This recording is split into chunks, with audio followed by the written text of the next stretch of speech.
لکھا ہے کہ جب جناب سیدنا ابو بکر صدیق رضی اللہ تعالیٰ عنہ نے حضرت عائشہ کو پوچھنے کے لیے کہا نا، تو ساتھ وعدہ بھی لیا تھا کہ جو نبی علیہ السلام بتائیں آ کے مجھے بتانا بھی۔ یہ واپس آئی ہیں، آ کر کہتی ہیں، عرض کرتی ہیں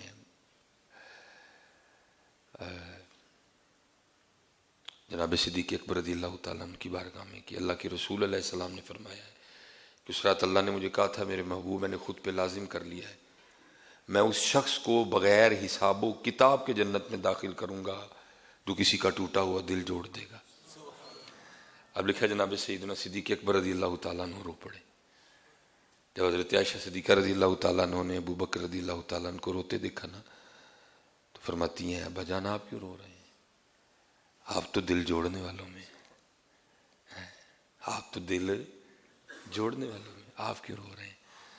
آپ نے فرمایا عائشہ تو نے تصویر کا ایک رخ دیکھا ہے، دوسرا نہیں دیکھا۔ نبی علیہ السلام فرما رہے ہیں اللہ نے کہا تھا اس رات محبوب میں نے خود پہ لازم کر لیا ہے، اس شخص کو بغیر حساب و کتاب کے جنت میں داخل کروں گا جو کسی کا ٹوٹا ہوا دل جوڑ دے گا۔ عائشہ اگر ٹوٹا ہوا دل جوڑنے پہ اتنا بڑا انعام ہے تو پھر جو دل توڑے گا پھر اس پہ اللہ کتنا ناراض ہوگا۔ اگر دل جوڑنے پہ اتنا بڑا انعام مل رہا ہے تو جو دل توڑے گا عائشہ یہ بھی سوچو پھر اس سے اللہ کتنا ناراض ہوگا، پھر اس کی سزا کیا ہوگی۔ اس لیے جی بڑا تقریباً دل اس سے ٹوٹتے ہیں، جب اس کا استعمال ٹھیک نہیں نہ کرتے پھر بہت بہت کچھ ہوتا ہے۔ اس کی بڑی حفاظت کرنا، اس کی بہت حفاظت کرنا ہے۔ کوئی ایسا جملہ، کوئی ایسا فکرہ جو کسی کا دل توڑ دے نہیں۔ اسی لیے تو حضرت جی وہ والا جو اسلام ہے نا وہ اب نظر نہیں آتا حضرت جی۔ اب اسلام ہے، محفلیں بہت بہت بڑی ہیں، بہت بہت کچھ ہو رہا ہے، لیکن وہ اسلام ہے۔ لکھا ہے محبوب علیہ السلام کے ایک صحابی تھے بڑے غریب۔ اب اس کا یہ مطلب تو نہیں ہے کہ غریب محبت نہیں کر سکتا، محبت کر سکتا ہے جی، اور ان کو بھی نبی علیہ السلام سے بڑی محبت تھی۔ اب انہوں نے دیکھنا کہ جو امیر صحابہ ہے نا وہ نبی علیہ السلام کی بارگاہ میں تحائف پیش کرتے تھے۔ کسی نے آتے ہوئے کھجوروں کی ٹوکری لے آنی، کوئی آیا تو وہ اپنے علاقے سے انجیر لے کے حاضر ہوئے، کسی نے آنا تو اس نے شہد لے آنا۔ اب وہ تھے بڑے غریب، اب دل ان کا بھی چاہتا تھا کہ میں بھی اللہ کے رسول علیہ السلام کی بارگاہ میں کوئی تحفہ پیش کروں۔ پہلے تو یہ تھا کہ تحفہ پیش کیا کروں، اب انہوں نے ذہن بنایا کہ انگور جو ہے نا وہ نبی علیہ السلام کی بارگاہ میں بطور تحفہ پیش کرنا ہے۔ اب تھے غریب، آمدن بہت کم تھی، تھوڑے تھوڑے پیسے جوڑنے شروع کیے اور اتنے پیسے اکٹھے کر لیے کہ جس سے انگور خریدے جا سکے۔ بازار گئے، انگور خریدے۔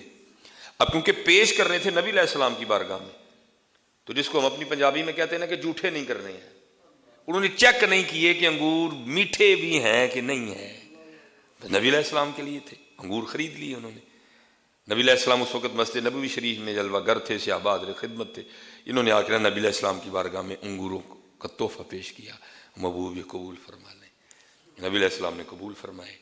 آپ نے اس میں سے ایک انگور توڑا، اس کو تناول کیا، پھر آپ نے ایک اور انگور توڑا، اس کو بھی تناول کیا، پھر ایک اور انگور توڑا، اس کو بھی تناول کیا، یہاں تک کہ جتنے انگور تھے اللہ کے محبوب نے تنہا ہی تناول فرما لیا۔ اب حضرت جی ہم ہیں دنیا دار،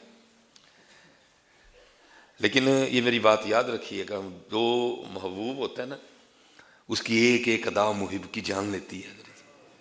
سامنے حضور کے محب بیٹھے تھے، عاشق بیٹھے تھے، سارے ان کی جان نکل رہی تھی، کیونکہ نبی علیہ السلام کا طریقہ مبارک یہ نہیں تھا کہ کسی چیز کو تنہا تناول کرنا یا تنہا نوش کرنا۔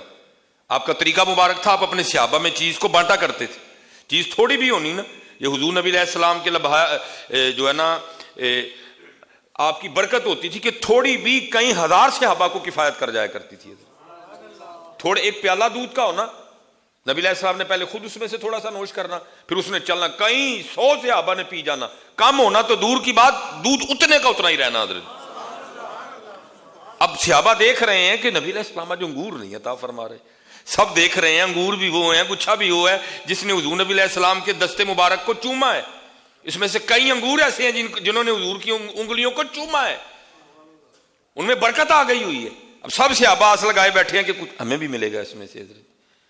کچھ اس میں سے ہمیں بھی ملے گا، لیکن کیا ہے، نبی علیہ السلام نے سارے انگور تناول کر لیے تھے۔ وہ صحابی بڑے خوش ہوئے، کیسا تحفہ قبول ہوا، قبول بھی فرمایا، پھر سارے انگور کھائے بھی اکیلے ہی، اتنے پسند آئے محبوب کو میرے انگور، کسی کو نہیں دیے، اکیلے کھائے میرے انگور سارے کے سارے۔ وہ اجازت لے کے چلے گئے۔